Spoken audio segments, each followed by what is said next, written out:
What we did last time is to take different themes and talk about some of the roles that are used by artists to create these themes, and talk a little bit about the themes.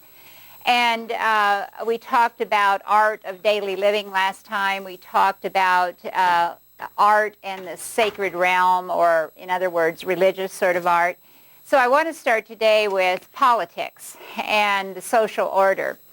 And again, the role that's played in politics, of course, obviously, the artist is recording. And it may be a portrait that he's recording of a king or some ruler. Every time we have a new president, there's always an official portrait that's made of that president that hangs in the White House. Also, artists have used this theme to record events, historical events that occurred, or to commemorate, something that happened.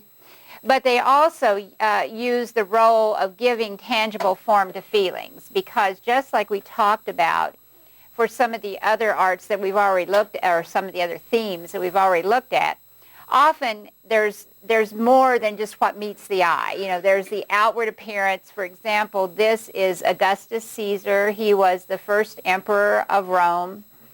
And so it, in the first place, gives us what he looked like. And we do have other statues of him, so we know that this is somewhat of a likeness of him, that it looks very close to what he may have looked like.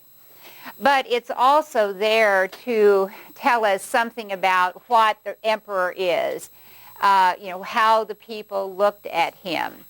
And actually, this was made after his death, and according to, scholars that study this period of time, this is showing him as a young man, probably in his early 20s, at the height of his power as the first Roman emperor.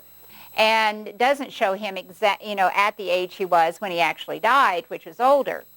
And so a choice was made by the person who commissioned this, who was his wife, and she made the choice that I want to show him younger. I want to show him the way in the statue, the way he looked, when he was at the height of his power, ruling the Roman Empire.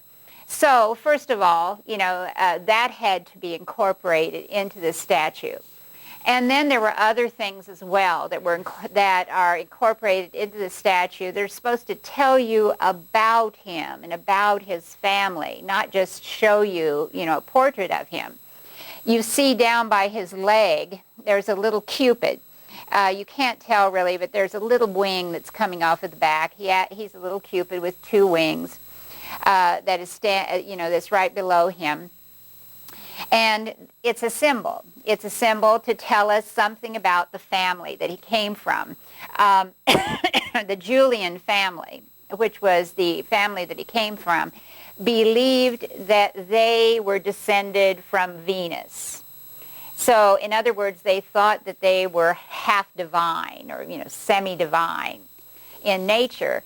And so probably, this little sculpture of the Cupid is the son of Venus in Roman mythology and Greek mythology. And so this was placed there to remind people, this family was part divine.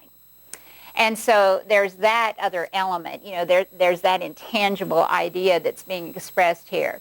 And then also, Augustus was known for bringing a long period of peace to the Roman Empire. He had won out in a battle between three different generals, he being one of them, to see who was going to really control Rome and control, this country. And he won out. And after that, he managed to maintain a very peaceful atmosphere in all the countries that Rome ruled by this time. And so people admired him for that, that he had brought Roman peace. And so again, in this image, they're trying to give you an indication of that in the way that they show the breastplate here that he's wearing. You know, he's wearing the costume of a Roman soldier, of a Roman general, is how he's dressed. And on his armor, there's a depiction of a Roman soldier right here. Perhaps it's supposed to symbolize Augustus. We don't know that for sure. A Roman soldier with his mastiff dogs. The Romans were known for taking dogs with them wherever they went throughout the Roman Empire, and many of the dogs we have today are descendants of the mastiffs that the Romans had. And so here's the Roman, you know, dressed in a Roman uniform, and here's a man that's presenting, you know, a banner with the eagle of Rome on top of it to this Roman soldier, and this has been obviously captured at some point in a battle and by the people that this man represents. And notice that he's bearded, the Roman soldier isn't. His hair looks sort of longer. In other words, he stands for one of those countries that had been conquered by the Romans that were considered to be rather uncouth. You know, they weren't as educated as the Romans were at this time. And he's dressed differently. He doesn't have a Roman type of costume on.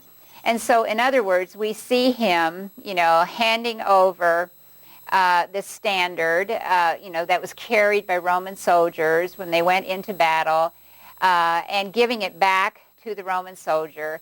And it's supposed to represent, you know, that this man and his people are accepting the rule of the Romans, you know, and so they give it back, give the standard back to the Romans. And we have other little figures, like this figure that's reclining down here, sort of sitting down, and these figures over here, these are all mythological kinds of figures that are supposed to represent the different countries that Rome had conquered. And the whole thing is supposed to say, see how grateful everybody is, see how all these other countries are so happy, you know, to be captured by the Romans. Of course, they weren't, but you know, this is Roman propaganda, you know, that the Romans are giving us. So, in other words, you know, this statue that we've been looking at, it has a lot more meaning. You know, it's really expressing intangible ideas, you know, concepts of how the Romans looked at themselves and how they looked at this particular man. And so it's much more than just being, you know, a portrait of a person. And many other, you know, during presidential campaigns, you know, the candidates present themselves in certain ways so that we interpret them as being certain kinds of people, you know, in their advertisements. And every other period of time that's had a strong person in control of the government, that person has tried to use art in that way. It sort of makes art a propaganda piece, you know, to do that. Here, for example, is just another image of another ruler. This is Louis XIV, you know, the king of France in the 18th century, late 19th and early 18th century, that's being represented here. And it does show us a portrait, very much a portrait of what he probably looked like. Again, you know, we can compare other portraits of him, and we can tell, you know, that this does very much look like him. But again, it means so much more. It's not just to say, here's what Louis looked like. It's to tell us what his kingship is like. You know, it's to tell us that, you know, he is very regal, he's very proud, you know, he's the king. You know, Louis XIV told his parliament, you know, his government one time, I am the state. You know, in other words, he thought when you said France, you were referring to him because he thought of himself as being the state of France or the country of France. And so, you know, he's posing here very regally, looking out at us, you know, with almost a superior sort of look on his face. He's clothed in his coronation robes that he would have worn when he was crowned king. The coronation robes were blue velvet with gold fleur-de-lis on them. And the gold fleur-de-lis was real gold. It wasn't just thread that looked like gold. They used real gold that they spun into really narrow little threads and then used to embroider this. And the inside is lined with a very rare kind of fur that only royal people were allowed to wear at this time. It is ermine. Ermine is, and it's ermine, not vermin. I've had students on tests where I've shown this. They referred to it as vermin. Ermine is the winter coat of a weasel. It turns white, and then you have these little flecks of black, almost like little tails, tufts of black hair. And at this time, this particular fur was only allowed to people that were royal. And so, the way he's dressed immediately tells us, this is a royal person that we're looking at. And he's surrounded by a very luxurious sort of setting. We see this big column behind him and this drapery. Again, all of that is to say this man is wealthy. He can afford anything, that he wants. And actually, Louis used the treasury of France to decorate the Palace of Versailles. He had solid silver and gold furniture in some of the rooms of the palace, and those were the treasury of France. He just had them cast into furniture that could be used, but that was the financial backing for his kingdom. He also shows us another aspect that he probably asked the artist to display his legs. And he's wearing high heels, and Louis XIV is actually the one who developed high heels. It was probably to make his legs look longer, and he thought he was a great dancer. He would invite the ballet of Paris to come out to Versailles, and he would dance with them. And so, he may have really admired his legs and wanted everybody else to admire his legs, and so, he specifically had them displayed here because we have a portrait of, I believe it's his son, in coronation robes also, and his legs are completely covered. You don't see it. So this is sort of unusual, to show his legs here. So again, he's wanting more than just a portrait. He wants something to be said about who he is or what his prerogatives are or, what his power is or his spatial attributes, the kinds of talents that he has when he has his portrait made. There are other kinds of political paintings that have been done. For example, there have been times when artists have recorded historical events that were political events, and that is the case here. This is by Pablo Picasso, and he's not only commemorating a historical event that occurred, but he's also giving us his feelings about it, how the things he thought about this event. The event was the bombing of a Basque city in northern Spain. The city was called Guernica, and it was bombed during the Spanish Civil War, which took place in the latter part of the 30s, right before World War II began. And what was happening in Spain was that a group of guerrillas were fighting against the royal family, and they did eventually defeat the royal side and throw them out. And they were led by a man named Franco, and in pursuing the Civil War, he made friends with the Germans, and he asked Hitler, who was in power in Germany at that time, if he would send his Luftwaffe, his Air Force, to Spain, and Adolf did, because he hadn't really had much of a chance to try out his Air Force yet, to see how well it was going to work. And so he sent his Air Force down to Spain, and the Luftwaffe helped the guerrillas to win the Civil War, and they bombed the city. And if it had just been the bombing of a city, I think that Picasso, being a Spaniard, would have been upset, that a Spanish city was bombed by the Germans. Anyway, but what made it even worse for Picasso and for many people in the world at this time was that as the people ran out of the city after it had been bombed, the Luftwaffe machine gunned them, tried to slaughter everyone as they ran out of the city, perhaps so that, no one would know what happened, no one would be alive that could say what had happened. And Picasso just, thought that was horrendous. That was horrible. And so he had been commissioned to create a painting for the Spanish government to show in a World's Fair that they were going to have. And he heard about this thing that had happened, and he changed his whole mind about what the painting was going to be, and he painted this instead. And he painted it to show his outrage at, what had happened in Spain. And so, you see he took images from a lot of past art that had been produced in Spain. For example, in the Middle Ages, there are images of people praying to God by holding their hands up like this and looking up to heaven. That's where this image comes from. This image over here of a woman who is looking up at this bull, and she's screaming at the bull. Her baby is dead in her arms. This probably came from another religious scene called the Massacre of the Innocents. It's when King Herod sent his soldiers to kill all the newborn babies so that hopefully they would kill Jesus.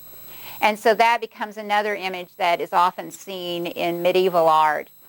And so, he took a number of images from medieval art that he knew would have strong emotional qualities, particularly for the Spanish people who were still very religious and Catholic, and, put those into the images in order to really show, the emotion of people who are dying. This one, it's like he's looking up at God and screaming towards God, help us.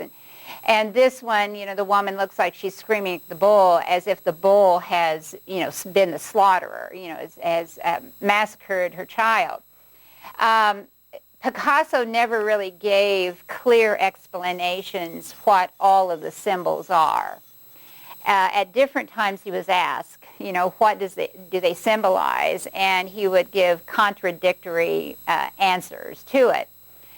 So we think that the bull either represents Spain because bullfights, bulls are a symbol that are often related to Spain. And so it may be that he used the bullfight as a way of saying, this is Spain I'm talking about, to this specific event that occurred. Or some people, and he did suggest at another period of time that maybe this represented the guerrilla leader, Franco, and that's what he was representing here. Again, the guerrilla leader who had allowed, the Luftwaffe to come in and slaughter all the people. And then he also, seems to be talking about the difference between modern warfare and old type of warfare. He shows a horse, which would have been used in the past, for soldiers to ride in warfare of the past. And the horse has been speared, has a spear going through his body. So he seems to be screaming in agony from that. And again, this sort of makes a reference to the old ways, of thinking. The man lying on the ground also with a broken sword in his hand, that seems to make a reference, to old things. But then he contrasts, and one other thing I wanted to mention, this arm that's coming out, this is like a person coming out of the door of a building, and in their hand they're holding like an oil lamp or a candle, they're holding some old kind of light source, and they're holding it right next to a modern light source, an electric bulb. And so people, because of that, think that he was sort of trying to talk to us about, how horrible warfare has become with all these modern weapons such as airplanes, that can be used, that it's much more horrible than it used to be. So he was creating this as sort of an indictment, particularly against the event that had occurred, but it becomes more universal, because he doesn't show anything that other than the bull, really, that's recognizable as Spain. This could be any war. This could be an event anywhere that occurred. So as a result, because it's not very specific, you can look at it and say, yes, this is what all war is like. all war is terrible or very horrible, and children die even though, they're not supposed to die in the war. And so again, he's trying to give us tangible forms for, feelings that he has and ideas that he has. It's not just a record, of the event that occurred, but it does commemorate, that event. The color that you see here, or the lack of it, is the way he painted it. He didn't want to use a lot of contrasting hues or colors because he really didn't want us to be, distracted by the color. He wants us to just look at the images so that we really get the meaning. And he almost seems to want to make it into something like this would be something we'd read in a paper. It'd be a newspaper sort of item. And so in treating the texture that he gives to the horse particularly, it almost looks like, newspaper type. It looks like lines of type, as if he's cut up a piece of newspaper and used it, to form this image. So again, in a way, he's saying this is a contemporary sort of thing that you could read about in the newspaper, and that people did, read about in the newspaper. So, it can't, art in terms of the theme of politics and social order can be used to record, and to make personal comments. He's really saying what he thinks of war in this work. This is just another example of another period of time where the primary role was to record. This is Napoleon sitting on his horse. This is at one of his famous battles, the Battle of Eylau. In the background, we can see the battlefield. We see, the long lines of soldiers. We see, lots of smoke, from the cannons that have been fired. And so on the firsthand, he's just recorded a historical event, one of Napoleon's famous battles that he won. And Napoleon took artists with him to do that. They didn't have photographers. So, Napoleon took painters with him to make sketches of these battles so that later they could paint, large paintings of the battles. But once again, it's more than just that. We think that this artist was probably commissioned to create this work to convince people of how kind Napoleon was. He had been criticized in newspapers in Europe outside of France. France didn't really criticize him much. But outside of France, he had been criticized because when Napoleon would win one of these battles, he would leave the enemy to just die of their wounds on the battlefield, and he wouldn't really care for them. And he didn't like the bad publicity he was getting. And so this particular painting may have been commissioned. We don't know for sure. But because of the emphasis here in the foreground here, we think that this was painted in order for Napoleon to say to the world, oh, yes, I do. I care deeply about the enemy. I'm never going to let them just die. I'm going to care for them. I'm going to send my doctors, to care for them. And we see one of the medical doctors right here that is working on this man. He has a, big, tall, helmet-like hat on, and this is recognizable as a Prussian hat. And he has a cloth in his hand, so he seems to be aiding this man, that's been hurt. This man over here, has his arm in a sling, and he's reaching up and he's kissing Napoleon's boot, as if he's saying, thank you so much, for not letting me just die of my wounds and caring for me. And so we think this is a propaganda piece that Napoleon had painted in order to convince everybody he did care and he was a humane, sort of person. But it also, signifies sort of a glory worship, a hero worship of the man. He rides on a white horse. It doesn't look very white here, but it was supposed to be a white horse. Sort of like, the good cowboy with the white hat that comes, roaring in and saves everybody from the Indians or from the outlaws that always wear black hats in cowboy movies. It's that sort of thing that Napoleon's also trying to emphasize, what a good guy he is, even though he's conquering all these countries. So again, once again, it's not just a record. There's always more that meets the eye. And so as we've talked about before, you really have to look at all the details in order to understand that. I mean, you can get the general notion, that it's Napoleon on a horse and there's a battle and he's probably won. But in order really to get the subtle sort of subtext of it, you really have to look at the other elements in the work. This theme of politics has also been used in more contemporary sorts of ways by artists in the 20th century, similar to what Picasso did in his reaction to Guernica.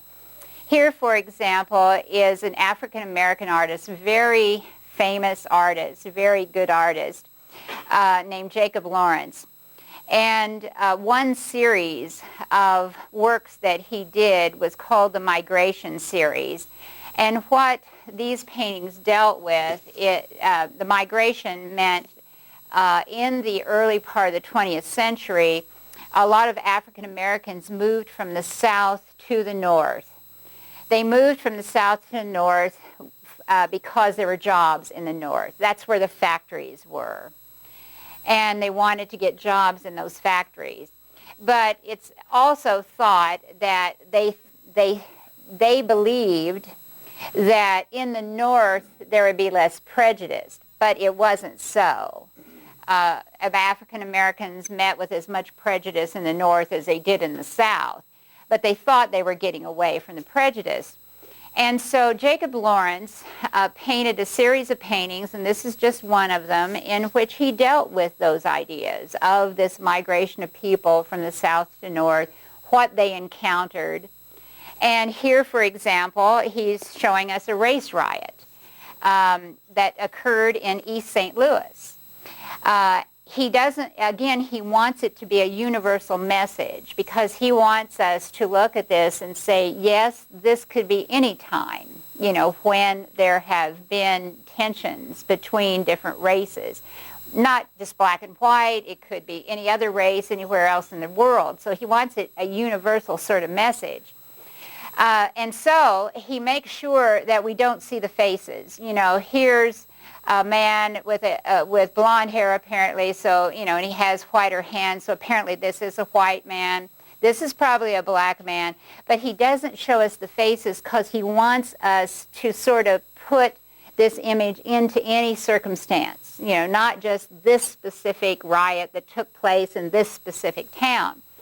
And so he wants us to think about, prejudice and what causes riots. He wants us to think about larger issues than just one particular event, that occurred. And so art has often been used, in that way. I showed you Goya, for example, for when we were talking about art not being beautiful always. And, Goya wanted us to think about more general things also, not just one specific, thing that happened in Spain when he was living.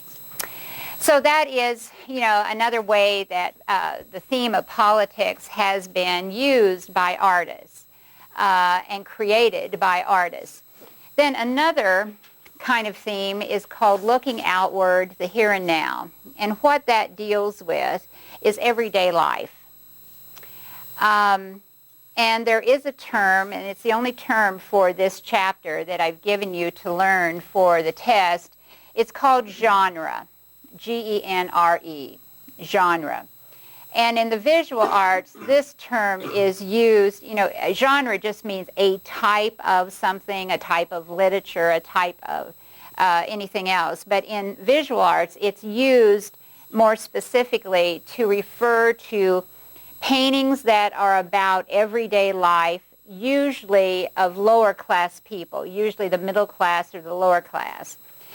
In this particular instance, this one I'm showing you, these are upper class women. These are women that belong to the court in China. But usually it's about middle to lower class people. And but I brought this one in because it's a very good example of an ordinary activity. When artists create genre, they show activities that aren't particularly important. They're just recording these activities occur. This stretching or preparing silk. They are stretching it also. It's not particularly important. Silk was a very important export for the Chinese.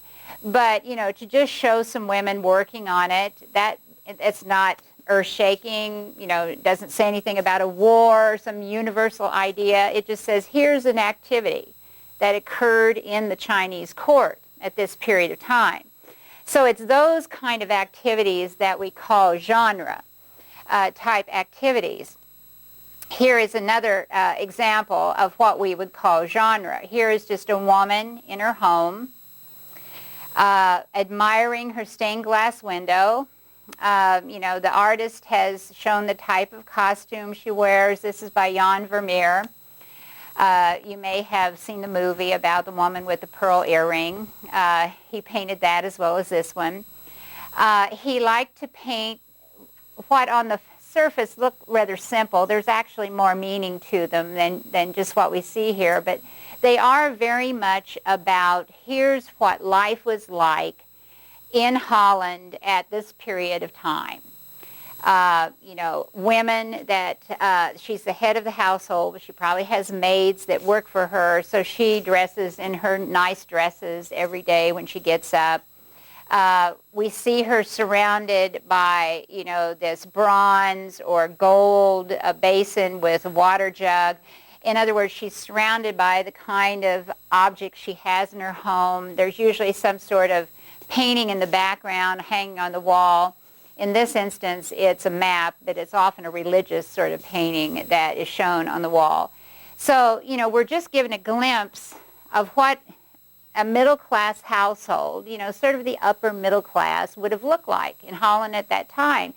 If we could go back in time and walk into one of those households, it would look very familiar. It would look very much like this. There actually is more, and just because artists depict just what is there in everyday life doesn't mean that sometimes they don't want to suggest something a little deeper than just showing you what the life was like. And it's believed that the Dutch, who were ruled by themselves, they were independent at this point. They didn't have a king or queen. They do now, but they went through a period when they didn't after they broke away from France. It's believed that the middle class, were just very proud of the wealth they'd accumulated, of how well they lived their lives, and so they wanted to record it so that people of the future would be able to look at it and say, wow, that's a really nice house, they lived in.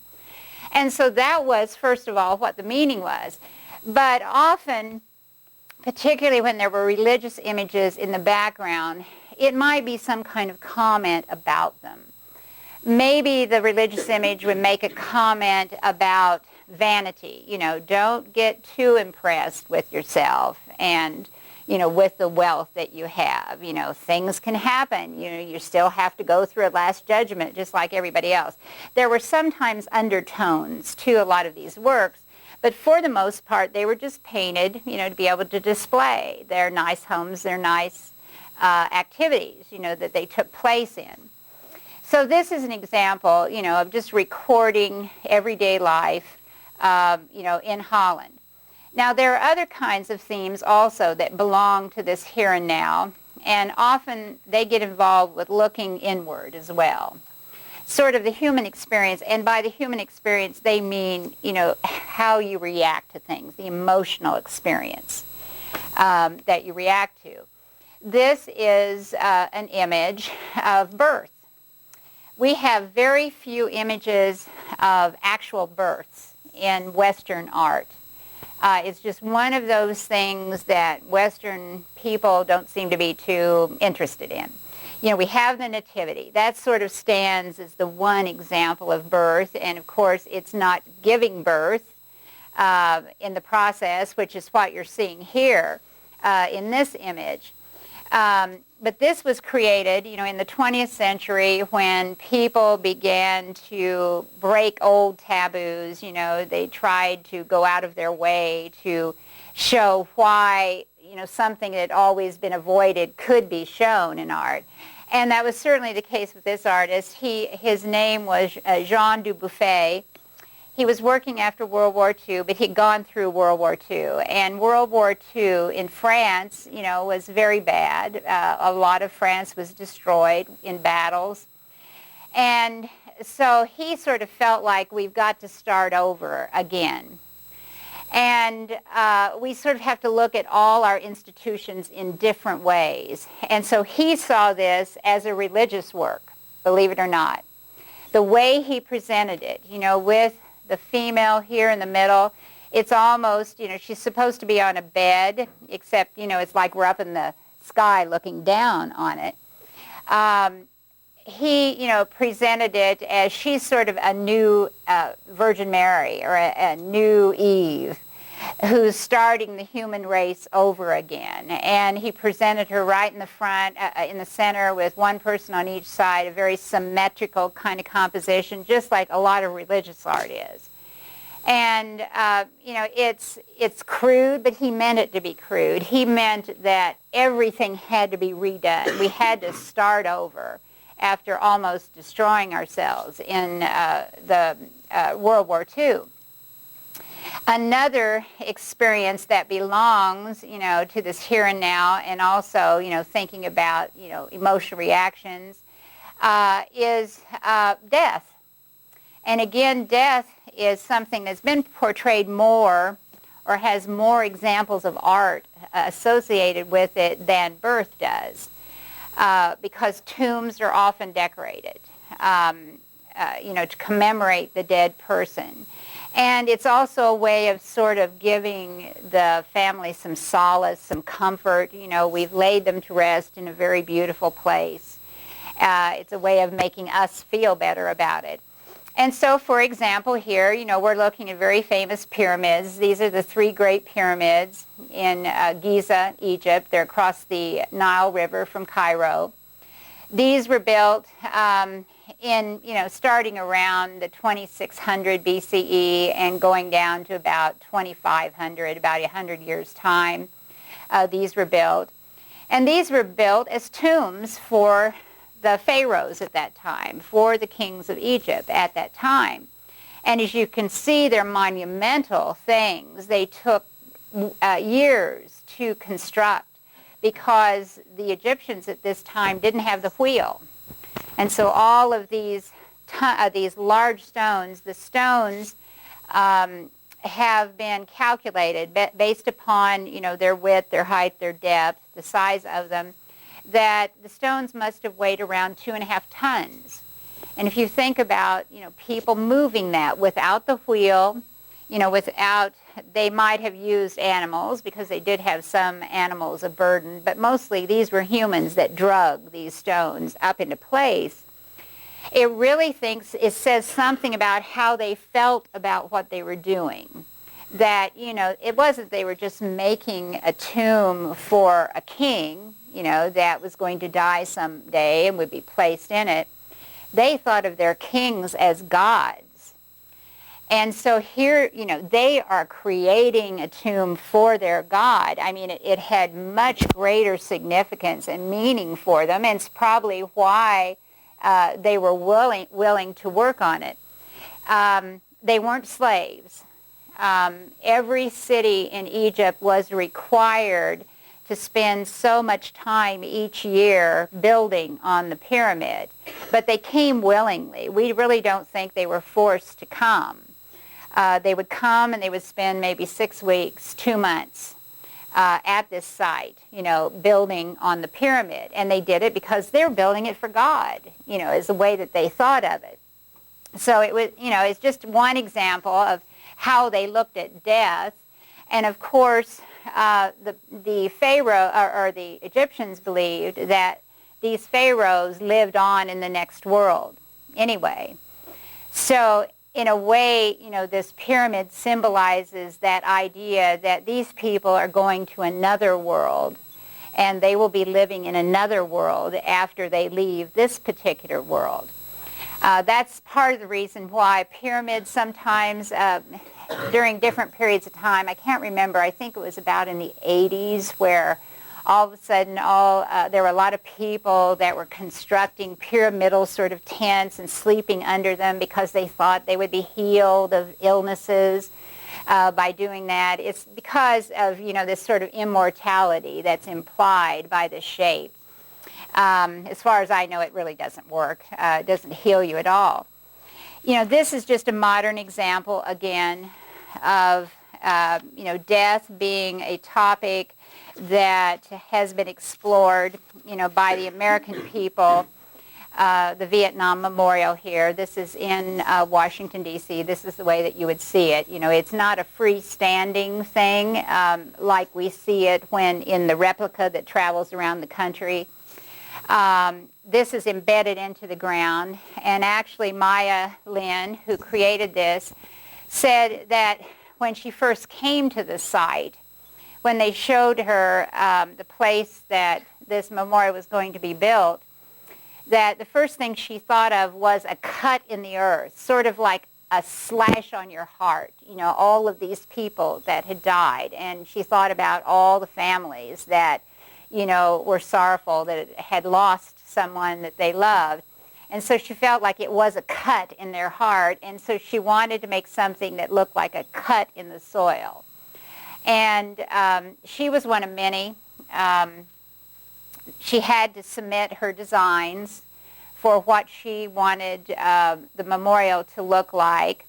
And she was chosen from many other designs that had been presented to the committee that made this decision.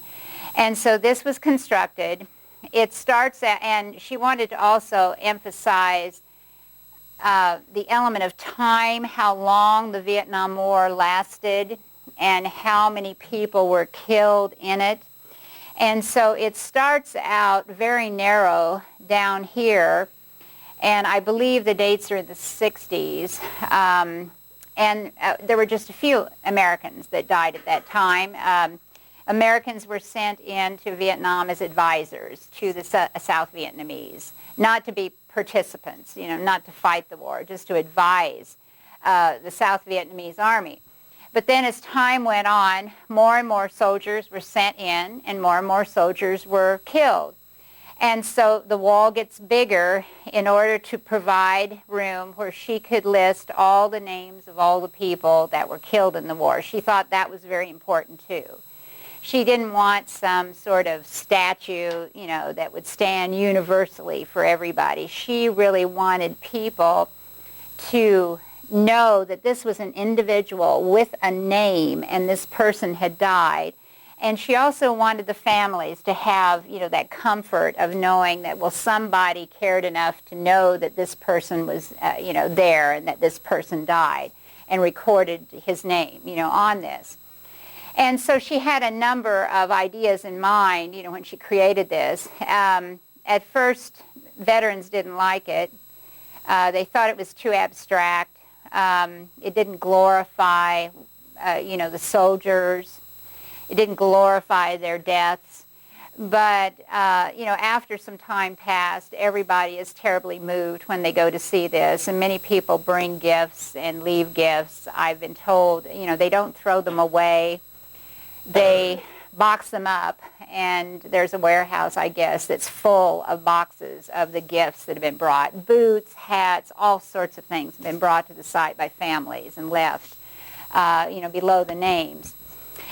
So just, this is another way in which death has been commemorated. And it also does sort of reach your feelings. It gives some visual form to feelings that people have. And the idea that it sort of cuts into the earth, was a very important element that she wanted to get across to people. There have been many examples of art where artists have tried to just show their emotions. Art is always expressive. It's always about an artist's emotions. But in the past, up until about the 20th century, artists usually weren't allowed to let their emotions show very much. Art was supposed to be about painting somebody's portrait or commemorating some, historical event, doing something like that. not showing, nobody cared about the artist's emotions anyway. They didn't want the artist to show his emotions. But in the 20th century, because photography took over a lot of those jobs, then that let artists be free to show their reactions to life and to show their emotions. And so this is a good example, of looking inward, of showing an emotional expression within the art. And I thought I had corrected that, and I think I did, and I think I didn't save it. Edvard Munch was from Norway. He painted the Scream. It's sometimes also called the Cry. In 1893, I believe it was. And this is just an example of expressionistic, type of art. He didn't really want to represent a particular person.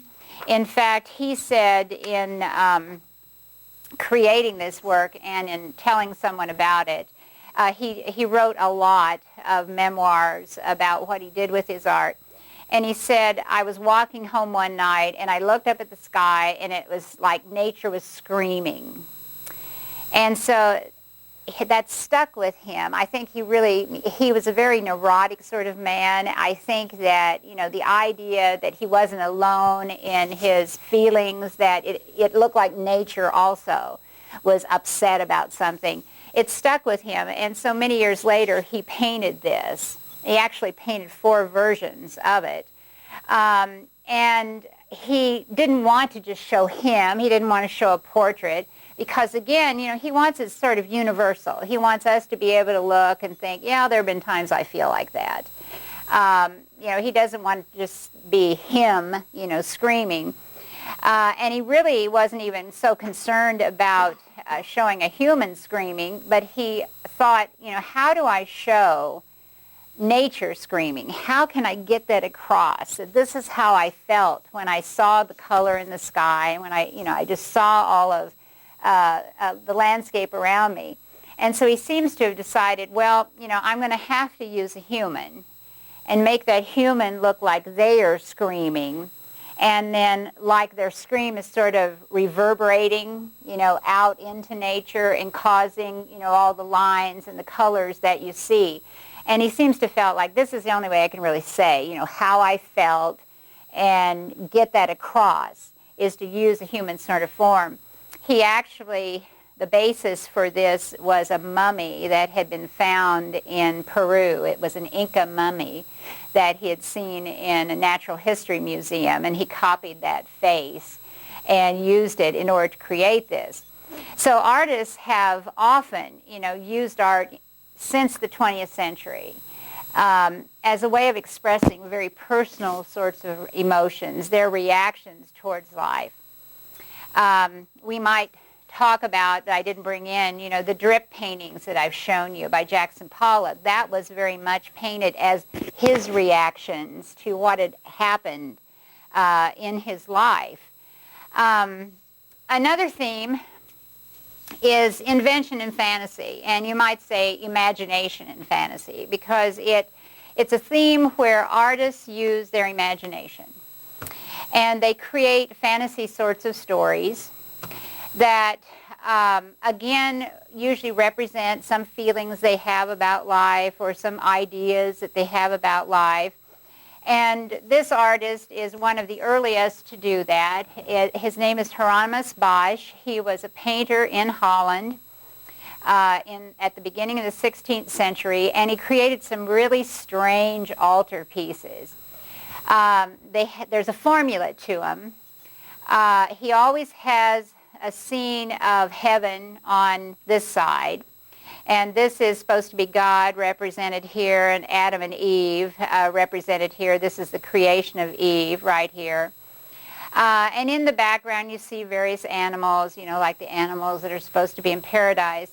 But there's always something wrong in his images, and you can't see it very well here.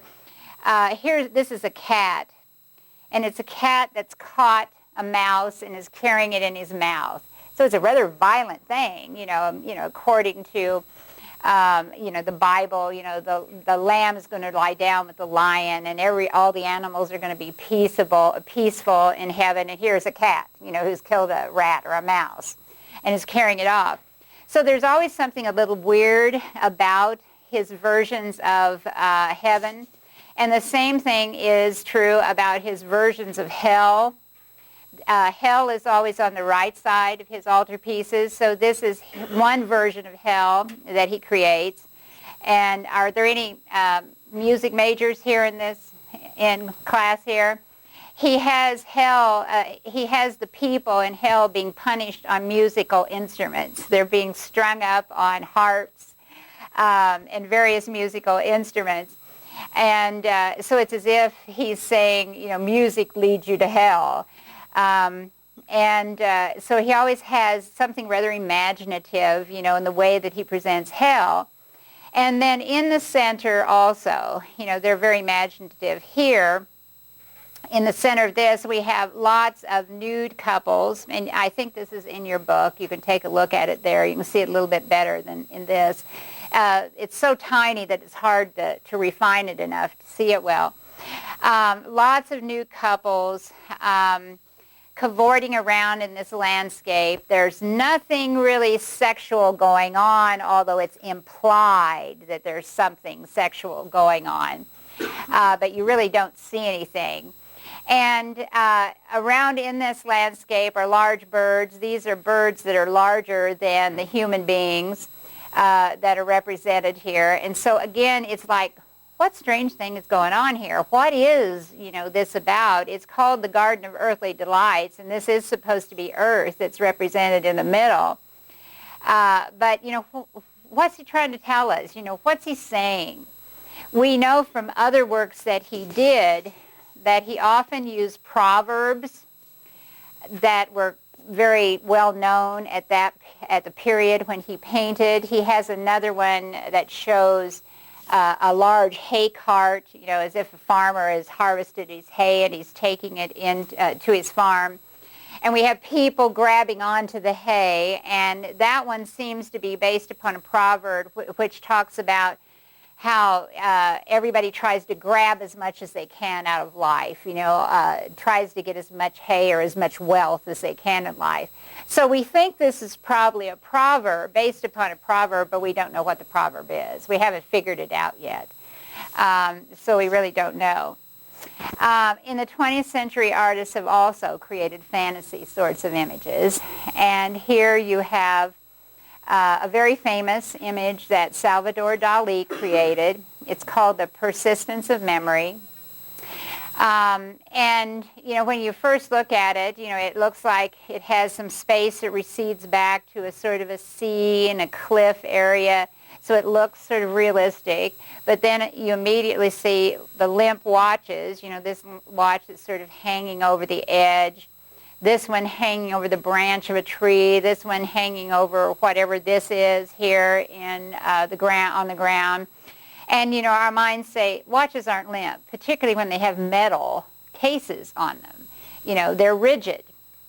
And so what's he doing? It's supposed to make us think, what is he trying to say, or, what's the purpose? And it's just all his fantasy. He actually said one time that what stimulated him to create this was that after a dinner party at his house, he had noticed that there was this chunk of cheese. It's called Camembert cheese. And it had been sitting on the table for quite a long time. And, Spain has very hot weather. And it had sort of started to deform and kind of melt. And he said that's where he got the idea of having these sort of melting watches, was from that piece of cheese that he had seen. The surrealists were very interested in decay and sex and sexual problems and things like that. So many people believe that the limp watches are symbolic of impotence, that either he's making comments on himself or just making sort of a comment about life and about impotence of men. It may be him because this form right here, if you look at it from the sideways, it's actually a self-portrait of Dali. Dali had a rather balding head. He had a very pointed nose that you see here, and he had very big eyes with long eyelashes. He also had a mustache that in his later life he waxed, so it would really stand out and it sort of curl around away from his face, and so the watch here may be that mustache. So, he's made a self-portrait of himself. He had a very pointy little chin. So he's made this self-portrait, and since he has this limp watch lying over it, some people think that he was commenting about his impotence. Not necessarily in a sexual way, but maybe just in terms of life. And we have ants crawling on this watch, as if they're eating away time, as decay, how our bodies get older with age and we sort of deteriorate. So, it comes entirely out of his imagination. He didn't see any of this. It's simply he's trying to express some idea, and he doesn't feel that he has to express it in a naturalistic way and make it look exactly like, things we could see in nature. And he's saying, how can I do this? How can I get these ideas across about impotence? Or how can I get across the idea that things aren't always as they seem? The Surrealists were interested in Freud. They didn't understand him very well, but some of them had read Freud's books. And what they were really impressed by was Freud talking about that there are different levels of consciousness, that we have a subconscious mind as well as a conscious mind. Freud also wrote a book on dreams and about the importance of dreams, how to interpret them. And all of those books really were important influences on the Surrealists. They began to think that, life as we see it is not the only life there is. That underlying things, there's sometimes other things going on. And in fact, Dali believed that he saw life in a different way from all the rest of us. He had a method, he called it his paranoid critical method. And what he said it was, what it boils down to, if you simplify all the stuff that he says about it, is he says, you see one thing and I see another. You see a chair right there. To me, it's a horse. To exaggerate sort of what he says. In other words, he's saying, I see beneath the surface of things and I see other realities. And that's sort of where Surrealism comes from, that idea of other realities. So again, this is a case of an artist, using his own imagination and creating, something that he hopes will, portray some of his feelings or some of his ideas about life. Then another theme is art and nature. And last time, I had someone that, said something about nature maybe being very modern, and it is relatively a new subject because up until the 19th century, really, beginning in the 18th, people didn't think that nature was important enough to represent. Just a landscape like you're seeing here. That wasn't important enough. It didn't tell a story, they thought. You could have a landscape, but it had to have a religious story in it or a political story in it. And so it wasn't really until the late 18th, the early 19th century that landscapes began to be painted just for the landscapes. And they were sometimes just to record, a particular place, and that's partially what this artist is doing. This is an English artist named John Constable. He never went very far from where he had lived all his life. He just painted scenes around where he'd always lived. So in a way, he's recording, this part of England for us and showing us what it looked like. But he also does sort of show us his attitudes towards nature. His nature is always a sunny day for the most part. I mean, we do have cloud formations, but what you can't tell, the color's off here. And the skies are really bluer where you can see the sky than you're seeing here. It's really not a storm that's coming in. This is a bright sunny day with just some clouds in the sky. He sort of looks at nature very positively. And so that's the way he paints it. It's always that nice summer day that we all enjoy. And so he's recording his feelings at the same time that he's recording, a particular place within England. A contemporary of his was the next artist that we're going to see, named Joseph Mallard William Turner. For him, life was much more emotional. And so when he painted scenes of landscapes, and he also did a lot of seascapes, this is sort of a combination, because what we're looking at here is the Thames River, or Thames River, going by the Houses of Parliament that are right here. This is Westminster Abbey's tower that we're seeing right here. So we're seeing water, but we're also seeing land in this work. Whenever he painted those sorts of scenes, he always chose extremes. If he painted a landscape, it was when a storm was coming, or when a boat on the sea was caught in that storm and looked like it was about ready to capsize, because of the storm. He always chose extremes to represent in his nature. And again, it's probably sort of how he looked at life and, the emotion that he felt in life that caused him to paint in that way. So these two are contemporary, and yet they came out with very different kinds of styles based upon their emotional reactions towards things. The Oriental artists in the Far East, the Chinese, also the Japanese, have often approached nature in a very different way. And here you see a painting from the Yuan dynasty in China by a Chinese artist. The Yuan dynasty was when the Mongols controlled China, when Kublai Khan was the king of China. And so this was a foreign dynasty. And the artists who were also intellectuals, artists were not professionals in China. They were government officials and intellectuals who believed that they should also have the ability to paint, and so they painted also. And during this Yuan dynasty, they all left the court, and they went off to the countryside, and they lived sometimes like hermits. They didn't want anything to do with the government while the Mongols were ruling it. And so Nizan painted this. He was one of those that, retreated to the landscape. And so he gives us, the landscape around his home. Here's a little hut down here, a few trees, distant mountain. This is supposed to be water in between the mountains that we see here and this area right here, this grove of trees.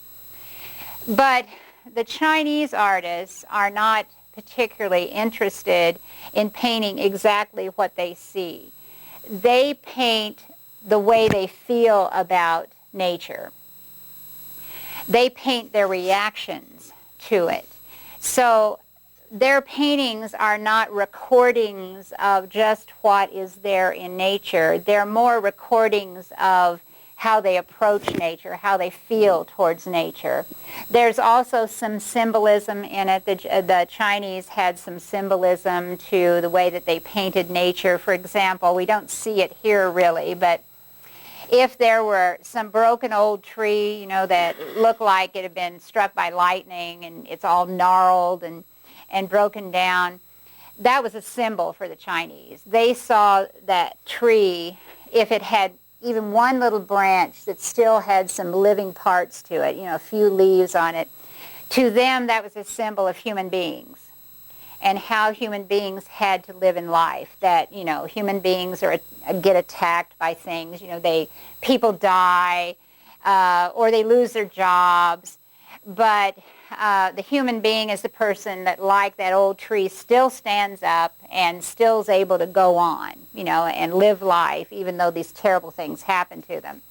So often their landscapes are more symbolic of their feelings about life and their philosophies about life, and they're not really about, what something really what is represented really in the compositions. There we are. In the 20th century, nature was approached in a different way. There were a group of artists in the latter part of the century who are called earth artists or environmental artists. And what they do is, or what they did, was to go out into nature and to use the materials of nature to create artworks. And this is one of the most famous examples. Robert Smithson created this, and actually he's standing here in this image right here. This is in the Great Salt Lake. It was in a little alcove of it where the water wasn't very deep, and it had turned red because of algae in the water. It was also an area that had been polluted by an industry. And so he decided to build this spiral out into the water as a way of calling attention to the pollution that had taken place at that site and how he thought nature was being destroyed by all this pollution. And he chose to use a very ancient symbol. The spiral is a symbol for the sun in prehistoric art. And so it's like, he's saying we've got to go back to our beginnings. Instead of destroying nature, we've got to try and find out how to live with it like the prehistoric people did. But he used actual nature. This is not a case of representing it, but rather actually using the materials of nature and creating a work out of it. This later, the water rose in the Great Lake, and so it covered this area over, so we lost it. So in a way, this image was an impermanent image. It wasn't, and it's not some product you can put into a museum, like we talked about. This is an example of art, outside of a museum, and something that was somewhat impermanent. Since we've had our droughts recently, it's reemerging. And it's been destroyed somewhat, and people are now debating, should we recreate it? Should we fix it where it's been destroyed, or should we leave it the way it is? Robert Smithson died, and so he's not around to give any advice. But I think he'd probably say, no, you should leave it the way it is. It shows natural processes at work. And he'd probably say, you're not me, you're not the artist. You can't, somehow redo it. But again, it was an idea, it was a way for him to express feelings about the environment and about what was happening to the environment. It was also expressing feelings about museums and dealership. At this time, a lot of artists were upset that it seemed like the gallery dealers were controlling them. They were setting the prices for their works.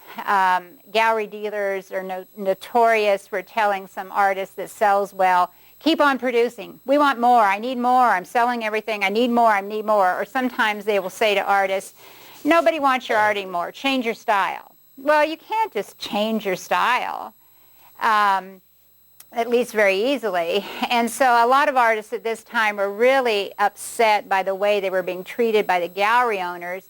And so this was a way of making something that a gallery owner couldn't sell. It's too large. You can't, unless you took little pieces of it and said, here's a little piece of the spiral, which probably some gallery owners would do.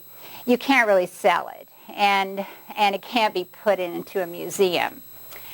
So this was sort of their defiant way of trying to get rid of the gallery dealers.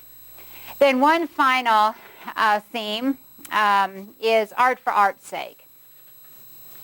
And I talked about, when we started looking at this, that this is probably the newest of the themes, because this is really a theme that began in the late 20th century. And wasn't really a theme before this. And what art for for art's sake is, it's just creating art because it's art. It doesn't have to be a portrait. It doesn't have to be a landscape. It doesn't have to be a political theme. It doesn't have to be a social theme. It's just to say this is art and nothing else. And there were a group of artists, and Donald Judd was one of the important sculptors in this group. They were called minimalist artists. And that's the kind of art that they created. They just wanted you to look at art, at the art pieces they made, and think about what is art. You know, think about your definition of art. Think about what kind of concepts you have associated with art. And so he created this series of boxes. They're all the same.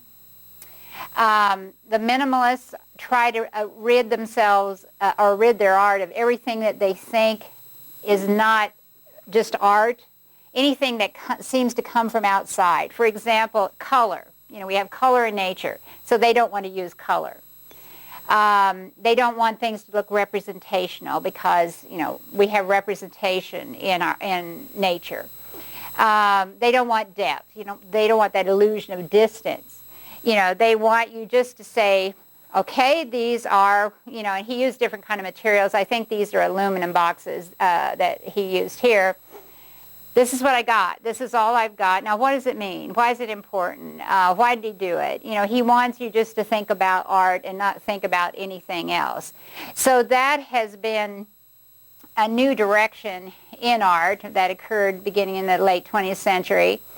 And, you know, it does, you know, I should have put also that it does express ideas of the artist, but they're really hard to figure out unless they write it down. And you know, you can take what they wrote and then you can look at the piece and try to sort of make a connection there. It also does give us a new way of looking at the world. You know, instead of looking at this aluminum and saying, oh yeah, that's a car, or that's, you know, this or that's that, you look at it and say, okay, it's a geometric box that an artist made. And you try to figure out, okay, what am I supposed to think about it? Or what was he trying to say, you know, in doing that? So it does make you look at things in a new sort of way.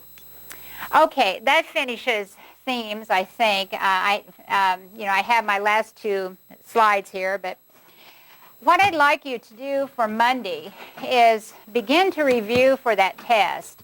And what we're going to do on Monday is I am going to review you for the test, and I'll answer any questions. So if you will start studying and you have questions about anything that we've covered so far, why, bring those in on Monday, and that's what we'll talk about as well as reviewing for the test.